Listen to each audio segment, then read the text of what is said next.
வணக்கம் நண்பர்களே. கார்த்தி ரேவதி சீரியல் சும்மா பரபரப்பா போயிட்டு இருக்குன்னே சொல்லலாங்க. பரபரப்பான கட்டத்துல அதிரடி திருப்பங்கனங்க பார்த்தோம்னா நம்ம கார்த்தி வச்ச பொறியில சந்திரா சிக்கிக்கிட்டாங்கன்னு சொல்லலாம். நம்ம கார்த்தி அந்த ரூமுக்குள்ள ஒரு டிவைஸை தூக்கி வச்சிருக்காங்க. ஒரு கட்டத்துல பார்த்தோம்னா நம்ம சந்திரகலா பஞ்சாயத்து கூட்டத்துல இந்த வேற யார் எடுத்திருப்பா, இந்த டிரைவர் பையன் தான் இந்த நகையை எடுத்திருப்பா அப்படின்னு கார்த்தி மீது அழகா பழிய தூக்கி போட்டுக்கிட்டு நவுண்டுலான்னு பாட்டுறாங்க. அப்பதான் நம்ம கார்த்தி, என்னையா மாட்டி விட்டுறீங்க, உங்களுக்கு பஞ்சாயத்து கூட்டத்திலே ஆப்பு வைக்கிறேன் அப்படின்னு அந்த டிவைஸை தூக்கி கொண்டு காட்டுறாங்க. அதில் நம்ம சந்திரா அந்த பாத்திரத்துக்குள்ளே இருந்த அவ்வளோ தங்க நகையெல்லாம் ஒரு 2 பையை தூக்கி வச்சு அதுக்குள்ளே மாற்றி இதை கல்லாக தூக்கி வச்சு இதில் நிரப்பி வைக்கிறது எல்லா எவிடன்ஸும் கிடச்சிருது.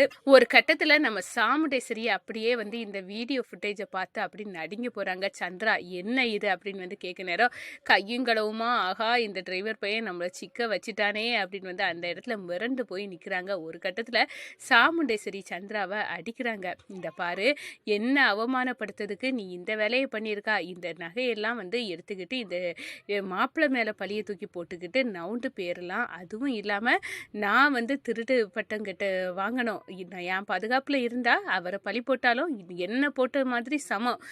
எனக்கு இப்படி நான் புதையில திருடி வசதி ஆகணும்னு தேவையில்லை, ஏண்டி இப்படி நம்ம குடும்பத்தை அவமானப்படுத்தணும்னு இப்படி செய்திருக்கா அப்படின்னு அடித்து வெளுக்கிறாங்க. ஒரு கட்டத்தில் பார்த்தோன்னா இதுக்கு தண்டனை வேற அத்தை அப்படின்னு அந்த இடத்துல அதிகாரிகளை வச்சு நம்ம சாமுண்டேஸ்வரியும் பார்க்கத்தக்கன நம்ம சந்திராவை கைது பண்ண வைக்கிறாங்க. ஒரு கட்டத்தில் அக்கா என்னை காப்பாத்துக்கா அப்படின்னு சொல்ல நேரம், முடியாதடி நீ எடுத்தது உண்மைதானே அப்படின்னு அந்த இடத்துல போட்டு காட்டி நடுங்க வைக்கிறாங்க.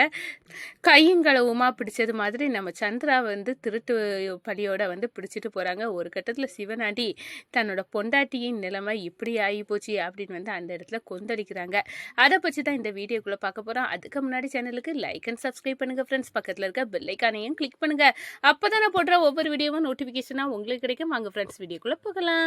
ஃபஸ்ட்டு எடுத்த உடனே பார்த்தோன்னா ஒரு செம்ம அதிரடியான பரபரப்பு கட்டம் தான். பரபரப்பான கட்டத்தில் நம்ம பார்த்துட்டு இருக்க நேரம் தான் இந்த நம்ம சந்திரா சாமுண்டேஸ்வரி வசமாக இந்த இதில் மாட்டணும். ஊர் பஞ்சாயத்தில் அக்காவுக்கு அந்த புதையல் பானை அவ்வளோ கல்லை வச்சு நம்ம நிரப்பி வைக்கணும், அவமானப்படணும் அப்படின்னு அந்த இடத்துல சந்தோஷமாக நினச்சிட்டு இருக்காங்க. பஞ்சாயத்து கூட்டத்துக்கு 2 பாத்திரத்தையும் தூக்கிக்கிட்டு ஓடுறாங்க. ஒரு கட்டத்தில் பார்த்தோன்னா பஞ்சாயத்து கூடியாச்சு. நம்ம சிவனாண்டி சொல்கிறான், பார்த்த உடனே இது எல்லாம் கல்லால் இருக்கிறது மாதிரி இருக்குது, நகையே இல்லாத மாதிரி இருக்குன்னு சொல்ல நேரம், என்ன சந்தேகப்படுறியா சிவனாண்டி, ஒன்று மாதிரியா நினைச்சா, எனக்கு உழைக்காத பணம் எனக்கு தேவையில்லை, ஏன் இந்த புதையல் எனக்கு ஆசை இருந்ததுன்னா நான் அன்னைக்கே நான் தூக்கிட்டு போயிருக்கலாம், ஆனால் எனக்கு இதில் ஆசை கிடையாது, உன்னை மாதிரி என்ன நினச்சியா, உன்னை மாதிரி கேடு கட்டவன்ட்டு இருந்து பாதுகாக்க தான் நானே எங்கள் வீட்டில் என் பாதுகாப்பில் வச்சுருந்தேன் அப்படின்னு பெருமையாக நம்ம சாமுண்டேஸ்வரி பேசிட்டு இருக்க நேரமே அந்த புதையில ஓப்பன் பண்ணுறாங்க. உள்ளுக்கு கல் இருக்குது. ஆகா அக்கா கல் பாரு, சிவனாண்டி சொன்னது கரெக்டு தான் அப்படின்னு சந்திரா சொல்லாங்க. நம்ம சாமுண்டேஸ்வரி வாயை பழக்கிறாங்க. நம்ம வசமாக சிக்கிட்டோம், இப்போ இதை யார் எடுத்தா, என் கஸ்டடியில் இருந்தனால என் மேலே தான் பழி அப்படின்னு அந்த இடத்துல நம்ம சாமுண்டேஸ்வரி அப்படியே உறைஞ்சி போய் நிற்கிறாங்க. ஒரு கட்டத்தில் பார்த்தோன்னா, என்னம்மா வீராப்பில் இந்த நகையெல்லாம் எனக்கு ஆசை இல்லை அப்படி இப்படின்னு சொன்னீங்க, ஆனால் இதை இப்போ பார்த்தா கல்லால் நிரம்பியிருக்கு, எப்படி நீங்கள் அட்டையை போடாமல் எப்படி இது கல்லாக மாறிடுச்சு, உங்களுக்கு தெரியாமல் உங்கள் வீட்டில் வேறு யார் இதை செய்திருப்பா அப்படின்னு இதுக்கு நீங்கள் தான் பொறுப்பு அப்படின்னு அந்த இடத்துல பஞ்சாயத்து கூட்டத்தில் வெளுத்து எடுக்கிறாங்க. ஒரு கட்டத்தில் பார்த்தோன்னா தன்னோட அம்மாவுக்கு இப்படி ஒரு நிலைமைக்கு காரணமே இந்த சந்திரா சின்னத்தை தான் அப்படின்னு அந்த இடத்துல அப்படியே நடுங்கி போகிறாங்க நம்ம ரேவதி எல்லாம். அதே நேரத்தில் நம்ம சந்திரா, ஏக்கா வசமாக மாட்டினியா, இப்போ உன் மாப்பிள்ளைக்கு மேலே இந்த பழியை நான் திருப்பி விடேன் பாரு அப்படின்னு அந்த இடத்துல, அக்கா நீ ஒன்றும் கவலைப்படாத, நம்ம வீட்டில் யாரும் இல்லாத நேரம் இந்த வீட்டுக்குள்ளே வந்தது வேற யாரும் இல்லை, உன்னோட மாப்பிள்ளை டிரைவர் மாப்பிள்ளை தான் அப்படின்னு சொல்ல நேரம் நம்ம சாமுண்டேஸ்வரி அப்படியே நடுங்கி போகிறாங்க. ஓ இவர் தான் காரணமா, எனக்கு இப்போ நல்லா ஞாபகம் வந்தது, என்னை மாட்டி விடுறதுக்கு, என்னை பழி தீர்க்கிறதுக்காக இந்த டிரைவர் பையன் இப்படி ஒரு வேலையை இந்த டிரைவர் பையல நான் சும்மா விடக்கூடாது. என் துப்பாக்கியாலே அவன காட்டுன்னு காட்டணும் அப்படின்னு வந்து அந்த இடத்துல நம்ம சாமுண்டேஸ்வரி கொதித்து எழுறாங்க. ஒரு கட்டத்துல பார்த்தோன்னா, நம்ம வச்ச பொறியில சந்திரா வந்து சிக்கிட்டா. இப்ப வந்து இந்த பஞ்சாயத்து கூட்டத்துல நம்ம சந்திராவின் மூக்க உடைக்க சரியான சந்தர்ப்பம் அப்படின்னு வந்து அந்த இடத்துல கள இறங்குறாங்க நம்ம கார்த்தி. அவங்க ஒரு டிவைஸை வந்து பொருத்தி வச்சிருக்காங்க ரூம்ல. சந்திரா வந்து சிசிடி கேமரா எல்லாத்தையும் வந்து ஆஃப் பண்ணாலும் அதுக்கு மீறி வந்து நம்ம ராஜா வச்ச பொறியில சந்திரா சிக்கிட்டாங்க. ஃபுல் ஃபுட்டேஜே வந்து அப்படியே வந்து எடுத்துக்கொண்டாக காட்டுறாங்க நம்ம பஞ்சாயத்து கூட்டத்தில் நம்ம கார்த்தி.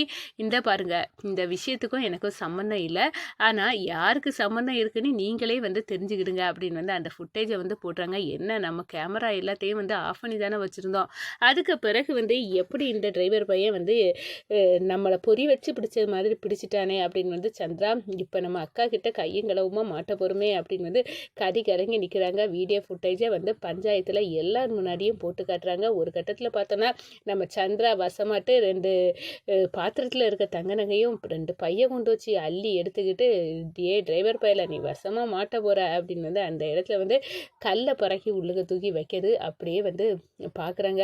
இது யாருக்க வேலைன்னு இப்போ தெரிஞ்சுட்டு, என்னம்மா சாமுண்டேஸ்வரி உங்கள் தங்கச்சி எப்படி ஒரு வேலையை செய்திருக்கா, உண்டை வீட்டுக்கே இருண்டகம் பண்ணி சொந்த அக்காவே சிக்க வைக்கிறதுக்கு கல்லை தூக்கி நிரப்புனது இவ தான். புதையலை ஆட்டை போட்டது வேற யாரும் இல்லை, சாமுண்டேஸ்வரி உன் தங்கச்சி தான். அவளுக்கு என்ன தண்டனை கொடுக்கணுமோ நீங்களே வந்து முடிவு பண்ணிக்கிடுங்க சாமுண்டேஸ்வரி அப்படின்னு வந்து அந்த இடத்துல சொல்ல நேரம் சந்திரா, என்ன இது ஒன்று அவமானப்படுத்துறது என்ன அவமானப்படுத்துறதுக்கு சமம், ஏண்டி இப்போ இப்படி இருக்க, எதுக்காக இப்படியெல்லாம் நீ செய்த அப்படின்னு வந்து அந்த இடத்துல சொல்லிட்டு, நீ செய்ததும் காணாதது எல்லாம் வந்து ரேவதிக்க மாப்பிள்ளைக்கு மேலே பழிய தூக்கி போட்டுக்கிட்டு நவுலெல்லாம் நீ பார்த்தியா, உன்னை விட மாட்டேன்டி அப்படின்னு வந்து அந்த இடத்துல வந்து கொதித்தெழுறாங்க. அப்போ தான் இந்த பாருங்க அத்தை, நான் வந்து எல்லாம் நன்மை செய்தாலும் நீங்கள் எல்லாத்தையும் வந்து நான் வந்து தப்பானவே அப்படின்னு தான் நீங்கள் நினச்சிட்டு இருக்கீங்க. இப்போ புரிஞ்சா உங்கள் தங்கச்சி தான் உண்ட வீட்டுக்கே இருண்டகம் பண்ண கூட இருந்து குளிப்பறிச்சு அவங்க தான். இப்போ முடிவு பண்ணிட்டீங்களா, இவங்களுக்கு என்ன தண்டனை நான் சொல்லேன் அப்படின்னு வந்து அந்த இடத்துல அதிகாரிகளை வர வைக்கிறாங்க.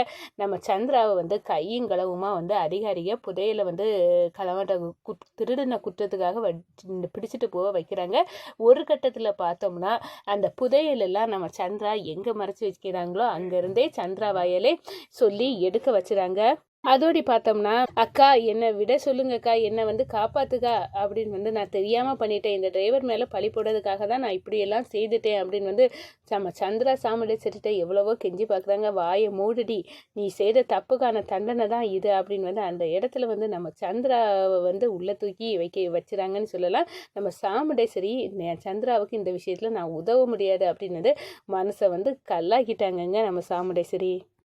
சாமுண்டேஸ்வரிக்கு பயங்கரமான கோபம் வர வர யாரை நம்பதுக்குன்னே வழி இல்லாமல் போச்சு. என் சந்திரா என் மேலே அவள் மேலே வச்சுருந்த நம்பிக்கை தவிடுபொடி ஆகும் விதமாக இது அமைஞ்சிட்டு அப்படின்னு வந்து அந்த இடத்துல கொந்தளிக்கிறாங்க. நம்ம சிவனாண்டி என் மனைவியே வந்து உள்ளே தூக்கி வைக்க நீ வந்து செய்துட்டல, இந்த டிரைவர் பையில விடக்கூடாது சித்தப்பா அப்படின்னு வந்து அந்த இடத்துல நம்ம முத்துவேலோட சேர்ந்து ஐடியா பண்ணுறாங்க. ஆமாம் மோன, இவன் வந்து பயங்கரமான ஆள் தான், கண்டிப்பாக நம்ம விடக்கூடாது அப்படின்னு வந்து அந்த இடத்துல வந்து சிவனாண்டியை முத்துவேலும் செய்து அடுத்த ஆட்டத்திற்கு வந்து ரெடி ஆகிறாங்கன்னு சொல்லலாங்க.